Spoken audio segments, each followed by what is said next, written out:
నమస్తే అండి, అందరికీ శ్రీరామనవమి శుభాకాంక్షలు. ఈరోజు స్పెషల్ అయితే పానకం కదండి. ఈ పానకానికైతే ఒక స్పెషాలిటీ ఉందండి. అంటే మన పూర్వీకులు ఏది పెట్టినా కూడా దాని వెనక ఒక స్టోరీ అయితే ఉంటుంది కదా. ఇది కూడా అంతేనండి. మనకి సీజన్ అనేది చేంజ్ అవుతూ ఉంది కదా.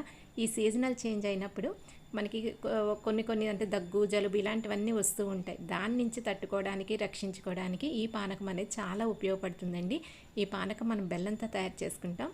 దీంట్లో మిరియాల పొడి, యాలకుల పొడి, తర్వాత పచ్చకర్పూరం ఉంటుంది కదా, అది కొంచెం, ఇందులో ఇంకా శొంఠి పొడి ఇవి కూడా యాడ్ చేస్తారండి. లాస్ట్లో కొంచెం 2 తులసి దళాలు కూడా యాడ్ చేసుకుంటే మంచిదని చెప్తారు. ఏవి అవైలబుల్గా ఉంటే అవన్నీ వేసుకొని ఈ పానకం అయితే నేను రెడీ చేసుకున్నానండి. ఇప్పుడు స్వామివారికి అయితే నివేదన చేస్తున్నాను. Thank you.